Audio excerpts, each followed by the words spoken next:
Hello बच्चों, कैसे हैं आप सब लोग। भाई आज बात करने वाले हैं कैपिटल मार्केट के बारे में। अरे एक एक करके सारे सब्जेक्ट बताओगे क्या? और क्या, अपन जो भी काम करते हैं कंप्लीट करते हैं।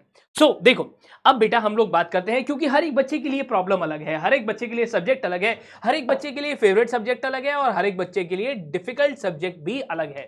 तो आज हम दो टॉपिक्स पे बात करेंगे। सबसे पहले कि सीएमएसएल को 10 दिन के अंदर कैसे फोड़ना है, 10 दिन के अंदर कैसे करेक्ट सीक्वेंस के साथ ले जाके फोड़ना है, और और और साथ ही साथ क्या तरीका है, क्या मोस्ट कॉमन मिस्टेक्स हैं और कहां पर गलतियां नहीं करनी है। देखो, तो बच्चों आओ बेटा शुरू करते हैं।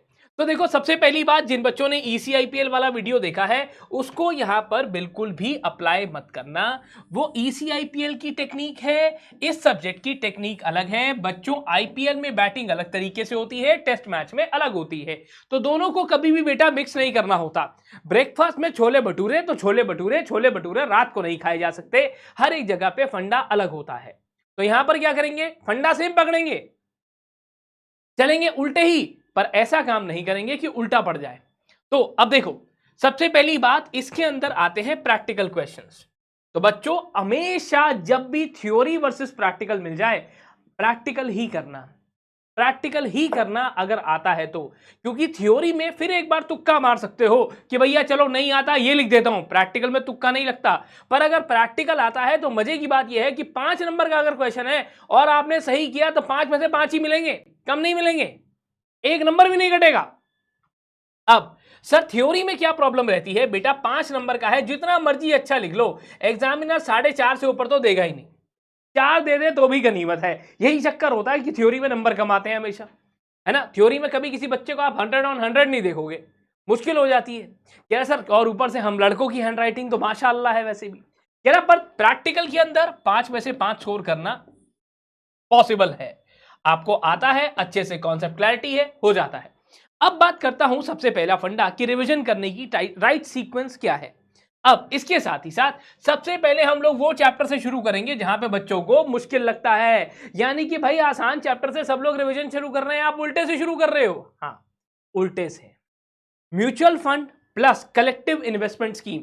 अब भाई ओल्ड वाले कहेंगे हमारे पास तो चैप्टर की सीक्वेंस अलग है। सीक्वेंस सेम रखोगे सारे बच्चे, चाहे वो ओल्ड में हो चाहे वो न्यू में हो, ठीक है। आपको म्यूचुअल फंड और सीआईएस से शुरू करना है बेटा। जिस दिन ये हो गया समझ लेना मोटा मोटा 16 नंबर की तैयारी हो गई। आखिरी तक चाहते जाते चैप्टर्स आपको अच्छे से नहीं आते हैं। हाँ, हाँ। फिर अगेन बच्चों को एक और थोड़ा सा डिफिकल्ट लगने वाला चैप्टर जिसका नाम है insider trading and fraudulent trade practices. यहां पर से क्वेश्चन टर्न हो सकता है, क्वेश्चन घूम सकता है, सिचुएशन बहुत आसानी से बनाई जा सकती है। अगर मैं कहूं म्यूचुअल फंड में सीआईएस में सीधा क्वेश्चन आ रहा है तो यहां नहीं आएगा, यहां पर घूमेगा, एक सिचुएशन बनेगी और सिचुएशन के चलते वो आपको घुमा के क्वेश्चन इधर से घुमा के दे देगा कि हेलो भैया पकड़ो आ जाओ, है ना। अगली बात पे आता हूं, क्या सर फिर आता है टेक ओवर और डीलिस्टिंग। अब बच्चों अगर बढ़िया तरीके से भगवान जी की कृपा रही तो यहां तक पहुंचते पहुंचते 40 टू 45 मार्क्स की तैयारी हो गई समझो। मतलब सर 6 चैप्टर में अपन 45 मार्क्स पहुंच जाएंगे। हाँ, हाँ, पूरी पूरी उम्मीद है इस चीज की कि ये चैप्टर्स तीनों 40 मार्क्स तक आपको ले ही जाएंगे। पर हमें नहीं पता, उम्मीद है और उम्मीद पर तो नहीं चल सकते क्योंकि फ्यूचर का टाइम है।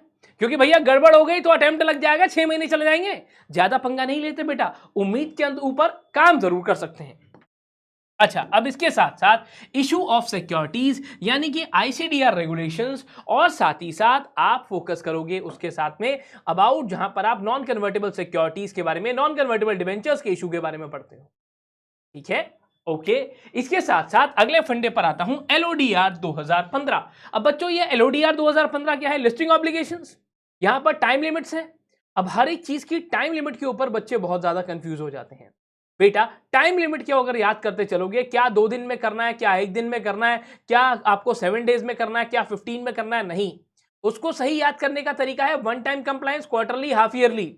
यहां से इस तरीके से याद करोगे तो चलेगा, चेकलिस्ट वाला काम करोगे तो चलेगा। अदरवाइज वो चैप्टर एकदम बवंडर जैसा है, घुमाता रहेगा बीच में, ये 3 दिन में कर दियो, ये 2 दिन में कर दियो, ये 5 दिन में कर दियो, ये 7 दिन में कर दियो, ये 4 दिन में कर दियो, है ना। ये ट्रेडिंग डे है या वर्किंग डे है।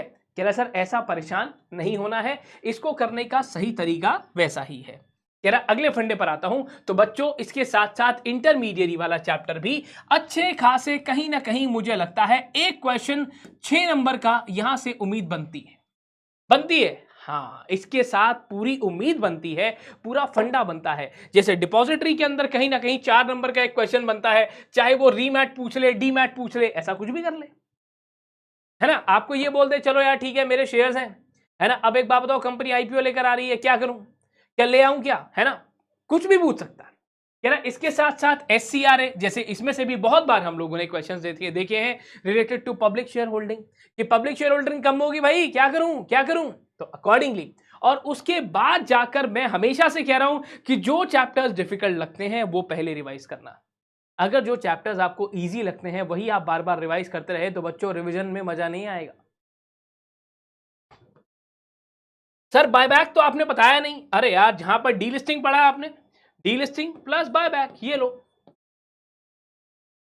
डीलिस्टिंग और बायबैक को जनरली मैं साथ में रखना पसंद करता हूं, पर यहां पर न्यू सिलेबस के अंदर टेक ओवर के साथ थोड़ा थोड़ा डीलिस्टिंग ऑटोमेटिकली मिला हुआ है, इसीलिए मैंने यहां पर लिख दिया।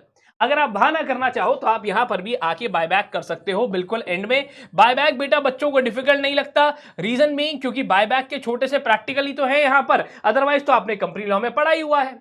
तो बायबैक को यहां से हटा दो, बायबैक को यहां से हटा दो, और यहां से हटा के बायबैक को आखिरी दिन कर लेना, कोई दिक्कत नहीं है, फटाफट से कर लोगे बायबैक को। तो ये तरीका है, राइट सीक्वेंस है कि किस तरीके से बायबैक को करना है। अब ठीक है, इसके अलावा 3 पिलर मैं हमेशा से बताता हूं। पहला कॉन्सेप्चुअल क्लैरिटी, दूसरा अच्छी सी रिवीजन करने का सही तरीका, किसी भी एंड को छोड़ो मत, अच्छे से करके जाओ। और ओल्ड सिलेबस वालों खास तौर पे ध्यान रखो कि आपने पिछले अटेम्प्ट में क्या गलती करी थी जिस वजह से आपका रिजल्ट अच्छा नहीं रहा। उस गलतियों पे काम करो, उस गलतियों पे काम करोगे तभी इस बार नंबर एकदम मजेदार आएंगे। ठीक है, सो ऑल द बेस्ट, मिलता हूं दोबारा से और वीडियोस में।